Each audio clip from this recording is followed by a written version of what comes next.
Muri 1996 abantu bo kwa Mariyamu barabishe, bamara iminsi 3 imirambo yabo iririmba.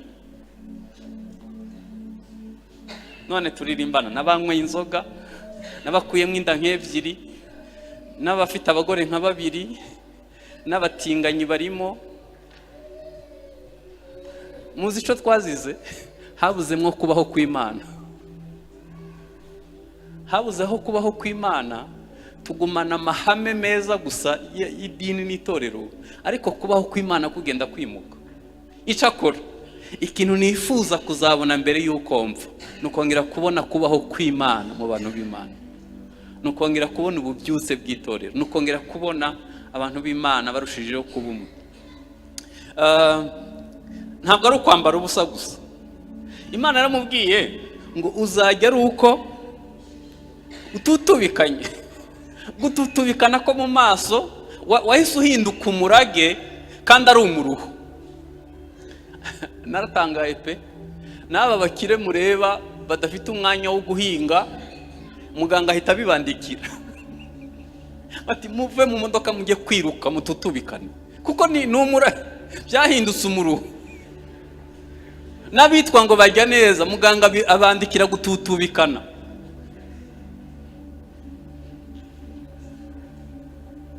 Uzafungura ari uko ututubikanye mu maso.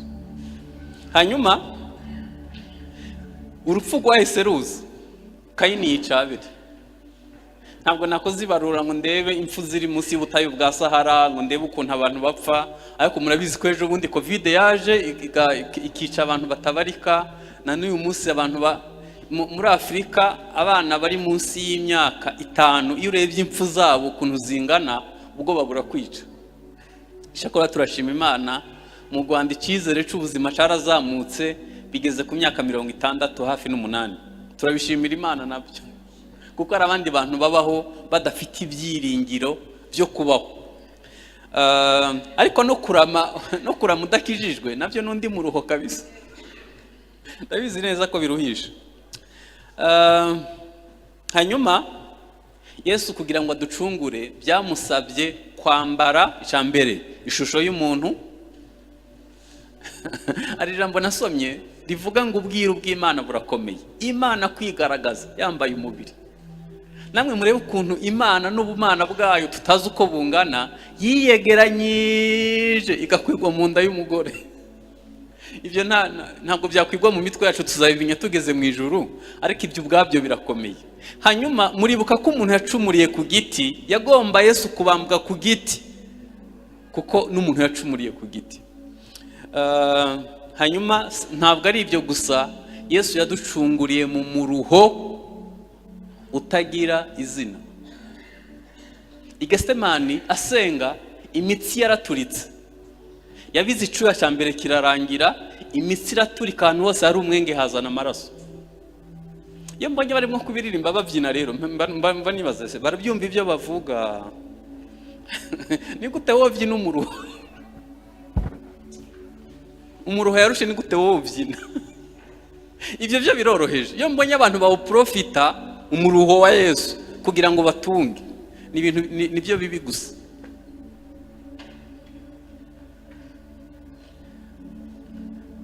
Hari abantu babibereyemo abasitari kabisa. Umuruho yarushe kugira ngo ducunguke.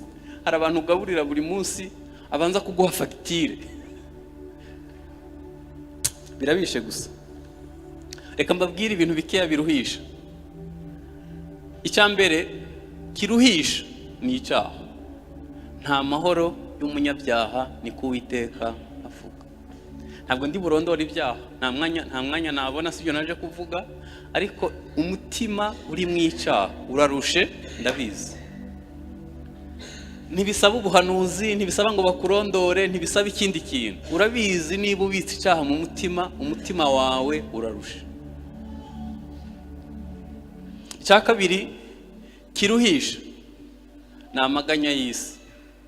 Bibiliya iravuga ngo uwo munsi uzatungura bamwe baguye ivutuku bwo guhaga, abandi basinze amaganya y'isi. Dufite impande ebyiri, bamwe barahaze cyane kandi nabyo biraruhisha, hanyuma dufite urundi ruhande rwasinze amaganya y'isi kubera imibabaro myinshi. Ndashimira Kristo ajya turuhura nta n'ibifatika duhaye, tukaririmba ngo ubwo umwami Yesu nkunda ndamahoro, no mu byago ndamahoro nzaririmba, kubera ko twakiriye uburuhukiro bw'imbere. Ikindi kiruhisha ni ubwoba bw'ejo hazaza. Ubwoba bw'ejo hazaza, uzi ko umuntu yiga akubwira ngo ubu sindiga nzabona akazi, ntararangiza no kwiga, ntawabimubwiye, ariko kubera gusa ubwoba bw'ejo, ubwo nshatse se nzabyara. Nta muganga yamupimye ngo amubwire ko atabyara, ariko gusa ubwoba bw'ejo. Nabonye imibare yo mwibarura ry'umwaka ushize ivuga ngo abakobwa ukuntu ari benshi kuruta abahungu, ariko mpita nibuka abahungu bambwiye ngo nta bakobwa bakihari.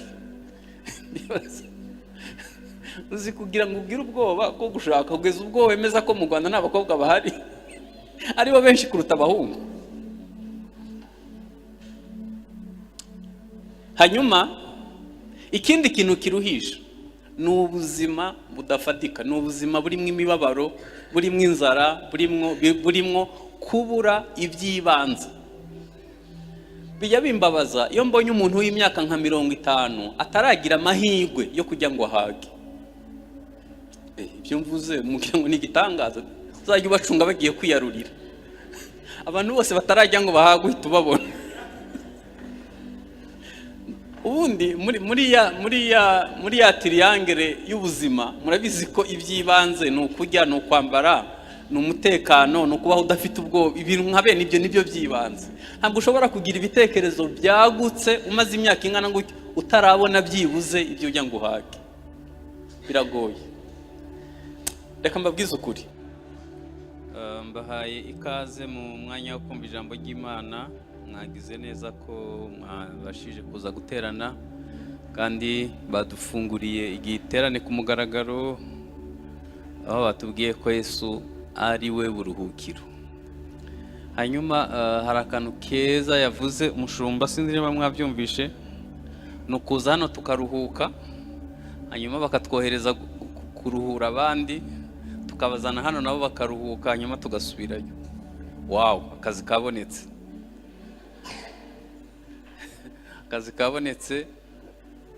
Mushumba ntuvunike, izi ngabo ufite ni nyinshi kabisa, zirenze umubare. Wanze Imana izabikubwira ngo bamanure ku kagezi kugira ngo irebe 300 mwashobora gutabarana. Nta nubwo bikomeye, ibi bindi ni muri bishobora gufasha abantu gukira. Reka dusome Matayo 11:28 umurongo kugeza kuri 30. Matayo 11:28 niyo ntego baduhaye, niyo ntego yacu. Aravuga ngo mwese abarushe n'abaremerewe nimuze munsange ndabaruhura, mwemere kuba abagaragu banjye, munyigireho kuko ndi umugwaneza kandi noroheje mu mutima, namwe muzabona uburuhukiro mu mitima yanyu, kuko kunkorera kutaruhije n'umutwaro wanjye utaremereye. Amen. Nagomba mbabwire ko kuva kuri Adamu akoze icyaha mu ngobyi ya Edeni, umuruho waratangiye. Umuruho watangiye ubwo kugera uyu munsi. Abantu bakiri muri Adamu wa mbere batarakira Adamu wa kabiri uruhura abantu baracarusha, bazakomeza kuruha, kuko Bibiliya iravuga ngo nta mahoro y'umunyabyaha, niko Uwiteka avuga. Ntabwo muzi Adamu uwo yari ari we, sinzi niba mwumva n'uwo yabaye we nyuma yo gukora icyaha. Adamu wa mbere atarakora icyaha, Imana yaravuze ngo tureme umuntu ase natwe, agira ishusho yacu, abe nk'umwe wo muri twe. Murabizi ko Imana igizwe n'ubutatu, Imana Data na Yesu n'Umwuka Wera. Birasa nk'aho Imana yafunguye uruziga rw'ubutatu yinjizamo umuntu ari we Adamu. Yari afite kamere nk'iy'Imana. Bibiliya iravuga ngo haburaho gato akamera nk'Imana. Mbaho urugero ruhe. Adamu niwe yise amazina yose inyamaswa, kandi hari ziri munsi ya Oseya muri metero 2000 birenga. Yazirebye ate? Yarebera hose icyarimwe nawe. ntabwo kubonana n'Imana ntabwo byasaba protokoli, nta gikuta cyarimo hagati. Imana yaramusura akayiherekeza. Nta nubwo ingobyi ya Edeni yari itandukanye n'ijuru. Iyo uvuye mu cumbi wawe ukajya muri saro, hose ni mu nzu yawe. Abazagira amahirwe muri mwe yo kuzajya mu ijuru bazabibona mu ijuru risha n'isi nsha. Nta hantu bizaba bitandukaniye, byose bizaba ari kimwe, hose ni kwa Mana.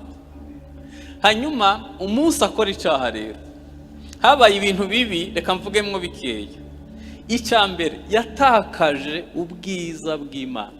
Kwa kubaho kw'Imana, Imana yahise igukuraho, ahita ahinduka umuntu. Mutekereze ko nicyo kintu kibi cyabaye. Urebye, nicyo kintu kibi cyabaye, kuva mu bwiza bw'Imana. Ikindi, uwo munsi yatandukanye n'Imana, atandukana na mugenzi we Eva, atandukana na environnement. Kuko yaravuze ngo ntabwo ari njye, ni umugore wampaye. Umugore aravuga ngo siwe n'inzoka.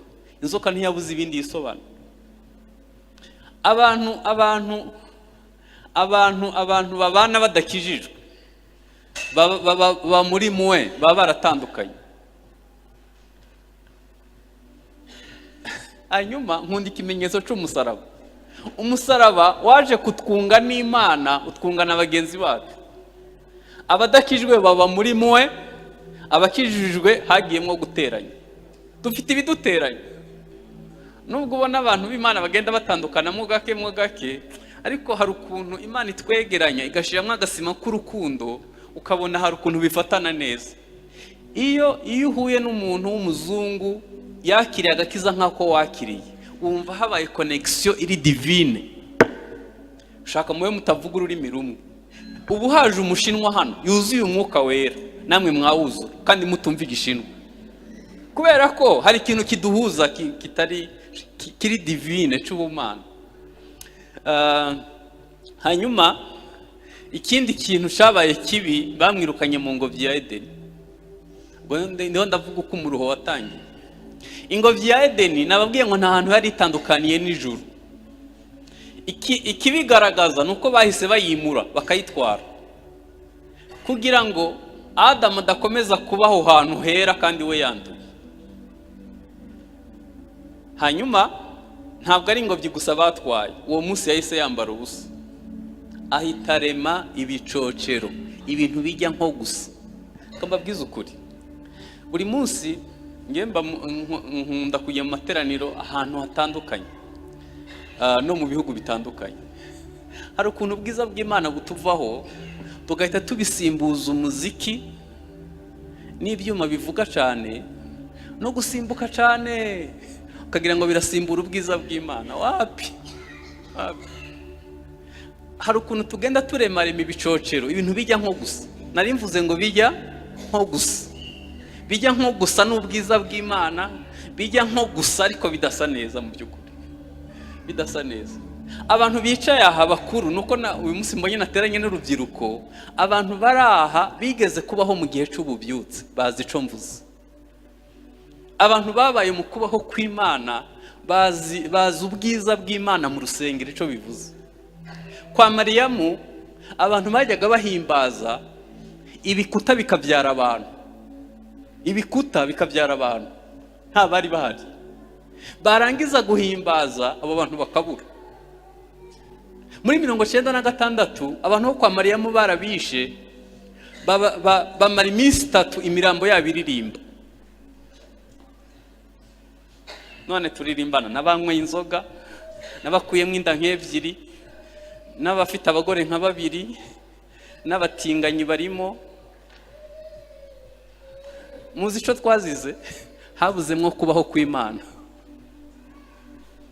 Habuzeho kubaho kw'Imana, tugumana amahame meza gusa y'idini n'itorero, ariko kubaho kw'Imana kugenda kwimuka. Icakora ikintu nifuza kuzabona mbere y'uko mva, nukongera kubona kubaho kw'Imana mu bantu b'Imana, nukongera kubona ububyutse bw'itorero, nukongera kubona abantu b'Imana barushijeho kubumwe. Ntabwo ari ukwambara ubusa gusa. Imana yaramubwiye ngo uzajya ari uko ututubikanye. Gututubikana ko mu maso wahise uhinduka umurage kandi ari umuruho. Naratangaye pe, n'aba bakire mureba badafite umwanya wo guhinga, muganga ahita abibandikira ati muve mu modoka mujye kwiruka mututubikane, kuko ni umurage, byahindutse umuruho.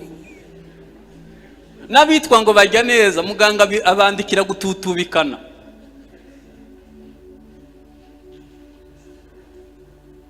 Uzafungura ari uko ututubikanye mu maso. Hanyuma urupfu rwahise ruza, Kayini yica Abeli. Ntabwo nakoze ibarura ngo ndebe impfu ziri munsi y'ubutayu bwa Sahara, ngo ndebe ukuntu abantu bapfa, ariko murabizi ko ejo bundi covid yaje ikica abantu batabarika. Na n'uyu munsi abantu muri Afurika, abana bari munsi y'imyaka 5, iyo urebye impfu zabo ukuntu zingana, ubwo babura kwica. Shakora turashima Imana, mu Rwanda icyizere cy'ubuzima cyarazamutse bigeze ku myaka 60 hafi n'8. Turabishimira Imana nabyo, kuko hari abandi bantu babaho badafite ibyiringiro byo kubaho. Ariko no kurama udakijijwe nabyo n'undi muruho kabisa. Ndabizi neza ko biruhisha. Hanyuma Yesu kugira ngo aducungure byamusabye kwambara icambere ishusho y'umuntu. Ari ijambo nasomye rivuga ngo ubwiru bw'Imana burakomeye. Imana kwigaragaza yambaye umubiri. Namwe murebe ukuntu Imana n'ubumana bwayo tutazi uko bungana yiyegeranyije igakwirwa mu nda y'umugore. Ibyo ntabwo byakwirwa mu mitwe yacu, tuzabibinya tugeze mu ijuru, ariko ibyo ubwabyo birakomeye. Hanyuma muribuka ko umuntu yacumuriye ku giti, yagomba Yesu kubambwa ku giti, kuko n'umuntu yacumuriye ku giti. Hanyuma ntabwo ari ibyo gusa, Yesu yaducunguriye mu muruho utagira izina. I Getsemani asenga, imitsi yaraturitse, yabize icyuya cya mbere kirarangira, imitsi iraturika, ahantu hose hari umwenge hazana amaraso. Iyo mbonye barimo kubiririmba babyina rero mba nibaza se barabyumva ibyo bavuga. Ni gute wowe ubyina umuruho? Umuruho yarushe ni gute wowe ubyina? Ibyo byo biroroheje. Iyo mbonye abantu bawuprofita umuruho wa Yesu kugira ngo batunge, ni ibintu nibyo bibi gusa.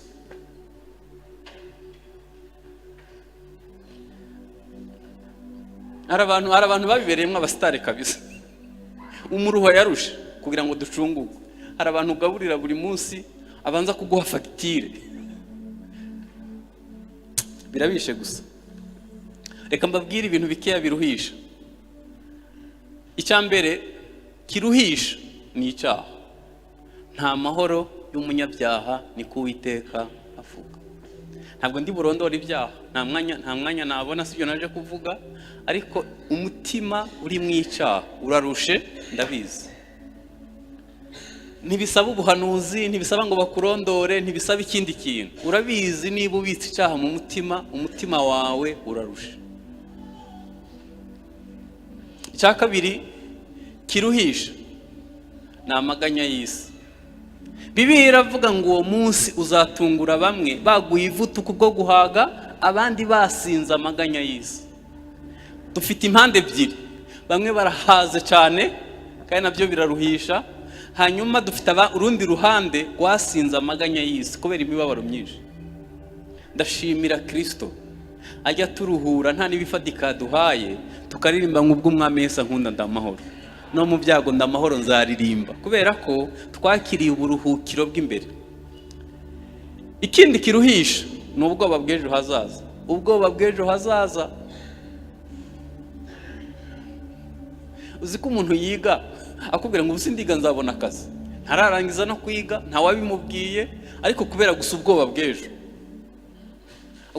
ubwo nshatse se nzabyara.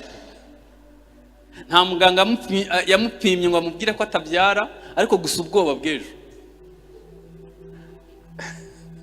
Nabonye imibare yo mwibarura y'umwaka ushize ivuga ngo abakobwa ukuntu ari benshi kuruta abahungu, ariko mpita nibuka abahungu bambwiye ngo nta bakobwa bakihari.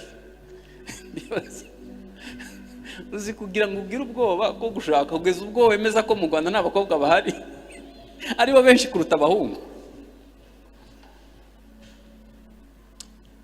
Hanyuma ikindi kintu kiruhisha ni ubuzima budafatika, ni ubuzima burimo imibabaro, burimo inzara, burimo kubura iby'ibanze.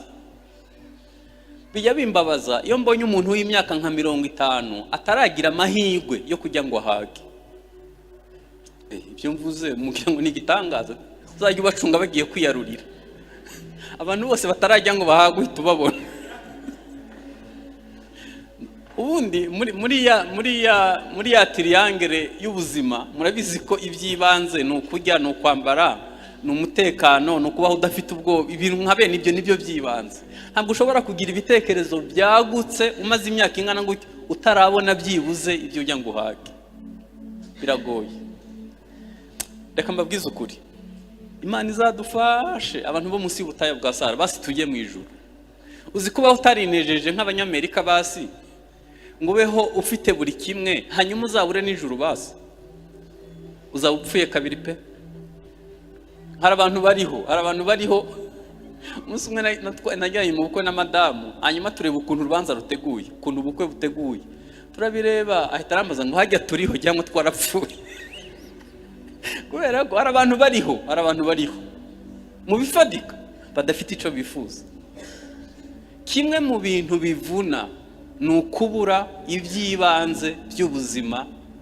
Iby'ibanze, iyo mvuze iby'ibanze ni ukujya no kwambara ni noneho rero ikinyica kurutaho dusigaye tubihimbamo indirimbo, ibintu bitari gospel.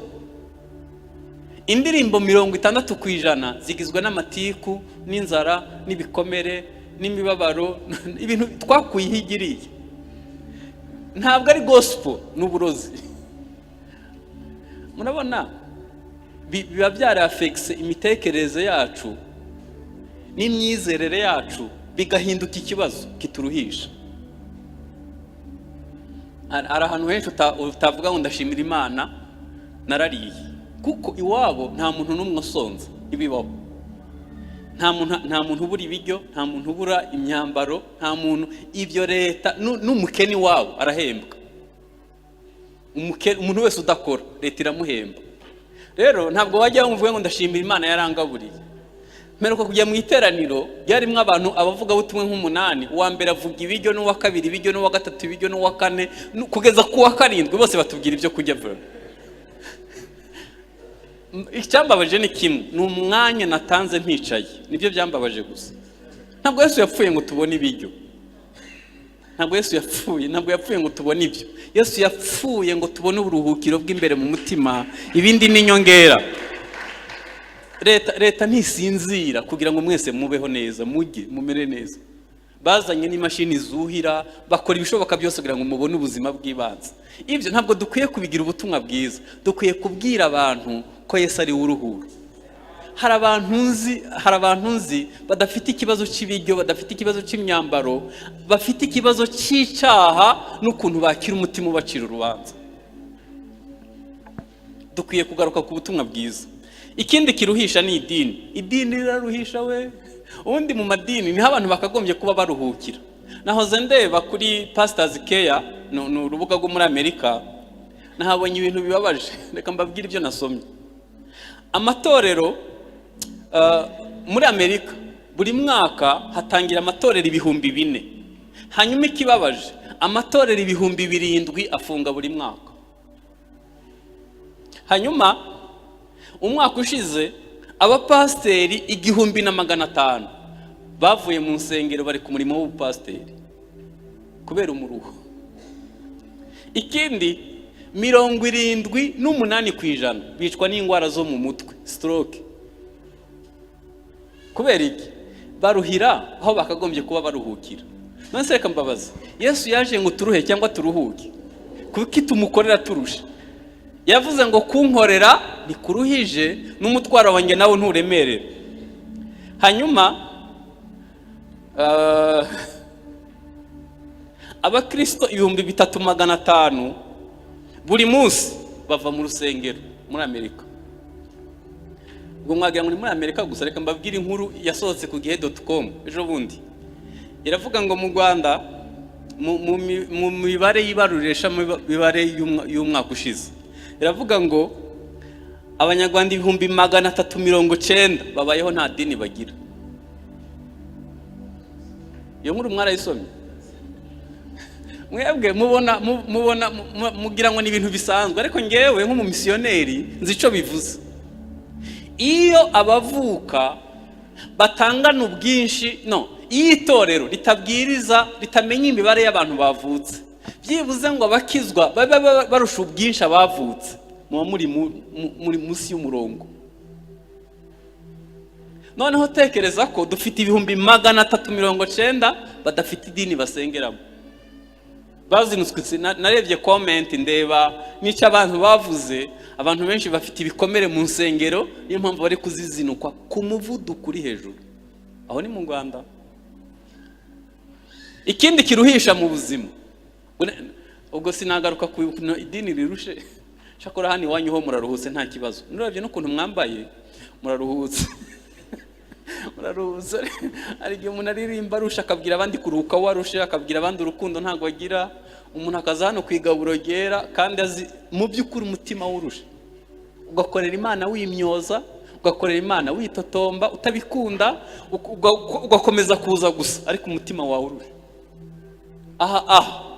Yesu yahaduhaye ngo tuharuhukire. Kuki tuharuhira? Aha hantu hakwiye kuba nk'isoko tuza tukaruhukiraho, hanyuma tugahamagara n'abandi kuruhukiraho twaruhukiye, tukabohereza kuruhura abandi, bikaburuhererekane.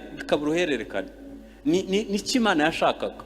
Ariko Satani yaratwinjiranye kugeza ubwo turuhira aho twagombye kuba turuhukira, kandi turuhijwe n'ibitakagombye kuturuhisha. Hanyuma ikindi kiruhisha ni iki? Ni ukubaho udafite iyereko, udafite ishurirwa, ukabaho ubuzima buri mu kirere, utazi ngo ndava he, niba nzapfa niba nzabaho ntabwo mbizi. Ntabwo ari cyo Yesu ashaka. Pasiteri umushumba yigeze kuvuga, yavuze ngo bari abashumba bacu bakuru nabo dukiye ko nyine tubigiraho, ariko yavuze mpita numva ntekereje ikintu. Ngewe simfite imyaka myinshi, ariko nanone si mikeya. Mfite ubwoba ko iyo imyaka maze nshobora kuba nasigaje indi nkana gutyo ndi mpari. Nubwo nazaba mpari, sinazaba ngifite imbaraga zo kubwiriza. None ko iminsi ihita vuba, ikigenda benshi bapfa, iminsi yawe urimo kuyikora mwiki? Uzi ko Paulo yashaje avuga ngo meze nk'ibisukwa ku gicaniro, soje urugendo rwa nyamahoro. Iyo umuntu aba hatagira iyerekwa, abaho ubuzima budafite igisobanuro. Ntabwo uzi kuri mwo gusaza, ntabwo uzi kuzapfa, ntabwo uzi. Hanyuma urimo gushukwa n'imbaraga z'ubuto, nutakoresha igihe cyawe neza, uzava mu isi wicuza, kuko utakoze ibyo wagombaga gukora. Hanyuma ikindi gitera abantu kuruha ni ukubaho utazi icyo waremewe. Ndinde naremewe iki? Niyihe mpano mfite? Nuwe muhamagaro? Niye nkwiye kubikoresha? Iyo utazi icyo waremewe, Satani aprofita ubwo butamenya ukabaho urusha. Ikindi kiruhisha mu rugendo rw'agakiza ni ukubura umuntu ugufata ukuboko yakubwira ngo komera. Niba wagize n'intege nke si iherezo ry'ubuzima, ejo ni heza kuruta uyu munsi. Umuntu wasangiza amarangamutima yawe, uwo muntu iyo utamugira ubaho urusha. Kubera ko dufite ibibazo tudafitiye ibisubizo. Reka mvuge mu nzu y'Imana. Iyo muje hano tubigisha kuba abantu bera, hanyuma ukabuzi ko ubwo bwere nabwo bwakunaniye. Hari n'abagera igihe akavuga tumva, reka niyakire, gukiranuka ntibishoboka. Kubera ko yaraje hano tumubwira ko agomba kubaho yera. Hanyuma ukuntu azagera ku kubaho yera, abura umuntu umufata ukuboko yamubwira ngo baca muri iyi nzira kugira ngo babeho bera. Akazagera igihe akatangira yicira urubanza, akagera igihe akaba umurakare, akagera igihe akemeranywa na Satani ko azabaho gutyo. Ibyo bintu biraruhisha cyane. Reka mbabwire ibiruhura mpite bareka baririmbe bene data. icya mbere kiruhura ni agakiza. Iyo umuntu yakiriye agakiza ahita aruhuka. Agakiza kararuhura. Sinzibagirwa muri 86 ninjira mu nzu y'Imana. Nari umwana muto ufite imyaka nk'icumi. Ninjiye mu nzu y'Imana bavuga ngo twubake kuri Yesu, hasigaye n'umusenyi. Bahamagara bihana, ndaza ndapfukama, umukozi w'Imana araza ntega amatwi, mubwira ibyaha byanjye. Naragapagani gato k'imyaka 10.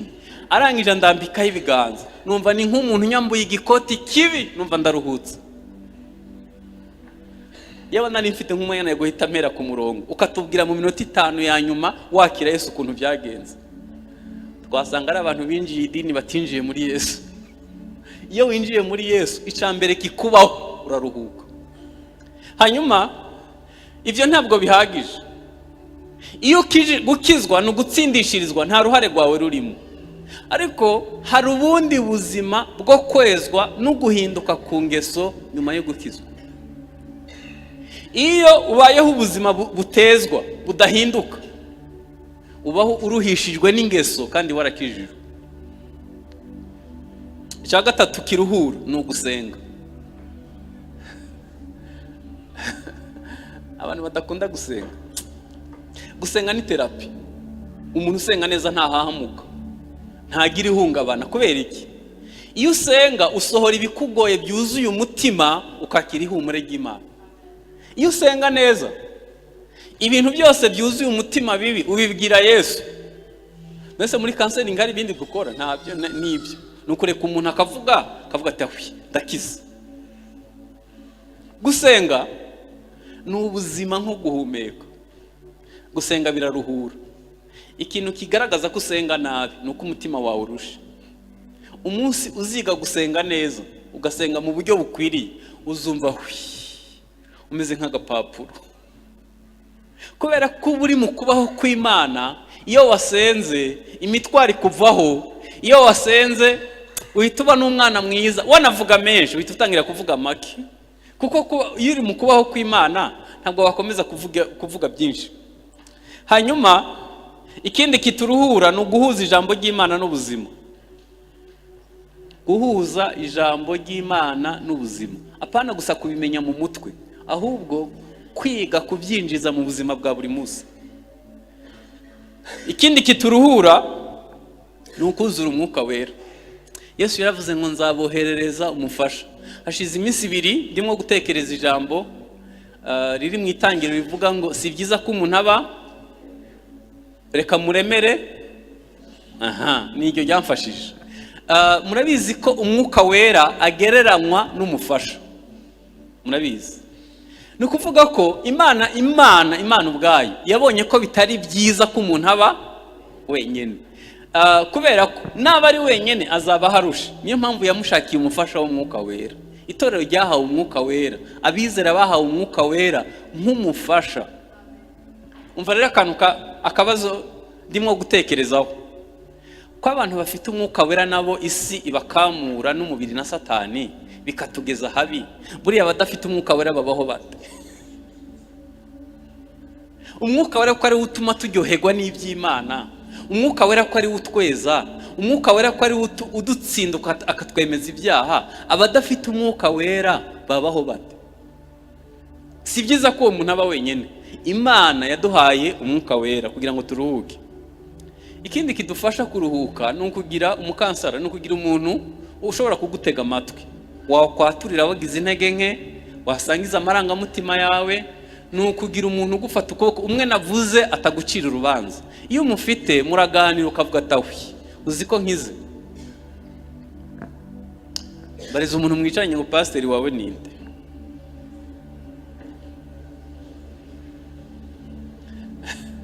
Ibi mvuze nabyo ndabizi ko mutabyumva. Ariko ripoti y'ibitaro by'Indera umwaka ushize baravuze ngo bakiriye ibihumbi 100 byahuye n'ikibazo cyo mu mutwe mu mwaka umwe. Ni ukuvuga ngo buri kwezi bakira byibuze abantu 10,000. Mwene data umwe yarambwiye ati ngewe niho nkora ikintu kijya kimbabaza kuruta ibindi ni igihe haje pasiteri yahuye n'ihungabana, cyangwa nkabona umuririmbyi cyangwa umudiyakoni nzi mu rusengero yahuye n'ikibazo cyo mu mutwe, biranyica. None ni gute abari hanze bazahungabana n'abari mu nzu y'Imana nabo bagahungabanira aho bakagombye kuba baruhukira? Pasiteri wawe ninde muntu ugutega amatwi? Muzi ikibazo dufite hano, dufite ikibazo cy'umuntu utatwemera kuvugisha ukuri, sibyo? Umuntu akabaho adafite uwo abwira, nta n'uwo yizera, kugeza igihe wanzura ko nta muntu mwiza uriho.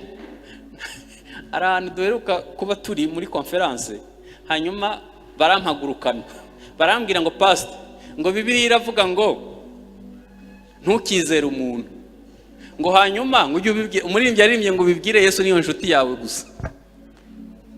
Okay, ndemeranywa namwe, ariko ngewe ndabizi ko iyo ufite umuntu ugutega amatwi uraruhuka. Hari abandi bemera nk'uko, urakoze.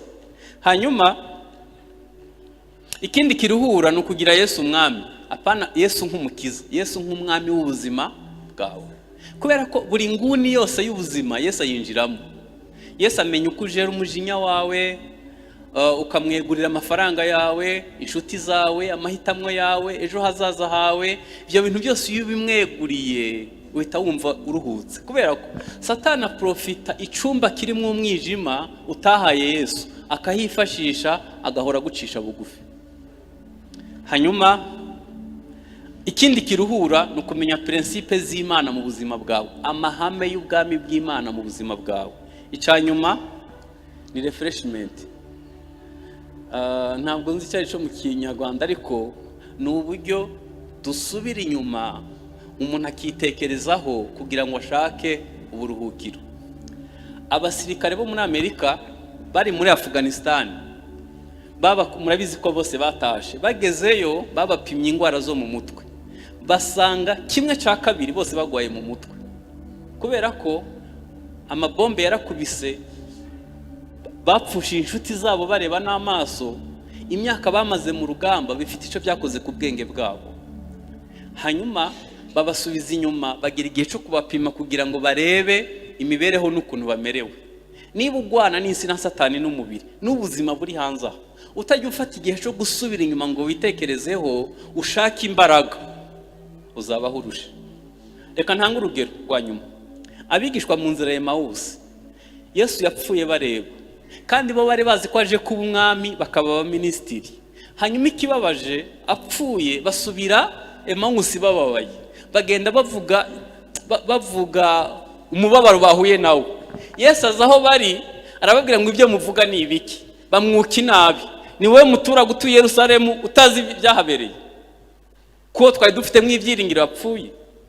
Ngo atangira kubaganiriza ngo bumve imitima yabo inezego, ngo bagenda umubabaro ugabanuka, ariko ntibamumenye kubera umubabaro mwinshi. Ngo bageze mu kirorero cy'umuhana, ngo baramwinginga ngo akomeze kubabwira ayo magambo meza. Bigeze aho bazana ifunguro, afata umutsima arawushimira, bibuka uko yabigenje mu cyumba cyo hejuru, amaso yabo arahumuka, bamenya ko yari Yesu. Bibiliya iravuga ngo basubira Yerusalemu kuvuga inkuru nziza. Icyampa iki giterane kigasiga amaso yawe ahumutse, umugati w'ijambo ry'Imana uzanyura hano ugasiga ubonye Yesu mu yindi dimension, kubera ko umutima wawe ushobora kuba utsikamiwe n'umubabaro muri angere runaka ntavuze, ariko inkuru nziza mbafitiye Yesu araruhura. Nigeze kuruhira mu rugo iwanyu, twese dukijijwe na madamu, turi abantu beza, ariko mfite umuruho watabizi. Noneho kuko ari bucura, wowe nta kibazo, iyo aryamye abasinziriye nta ngorane. Noneho njyewe nkareba kuri plafo aho yasinziriye ndeba, agakanguka ariho nkireba, ntigeze sinzira. Uzi ikintu cyambayeho? Mu mezi 6 gusa nasanze uruhara rugeze mu mugongo, umusatsi warimazeho. Nibwo nakangutse navuga uzi ko mpfuye, uzi ko mpfuye. Kandi nta nubwo nari nduhishijwe n'ibyaha, bwari ubuzima. None mwarese tukaba abanyakuri koko. usibye kwirarira no kwihagararaho kubera ko protokole y'idini n'ukuntu batwigishije mu itorero na hahandi uvuka n'ubufura bw'iwanyu ibintu byose mbese ukamenya kwihagararaho. Ubu ntiwakwemera Yesu kurushe akakuruhura akakohereza kuruhura abandi. Twunamisha amaso dusenge. Ngiye ndangije kuvuga kandi abateguye intego Imana ibaho umugisha. Yesu niwe buruhukiro. Rata umubwiza ukuri yifuza kukuruhura. Kansaba umushumba wa paruwasi bashaka ko dusengana bahaguruke. Umuntu yaba umunyakuri kuri uyu mugoroba ashaka kubwira Yesu ngo amuruhure. Ibyo akuruhuraho ni mu bizinanyeho. Uhaguruke umwanya wawe dufatanye gusenga.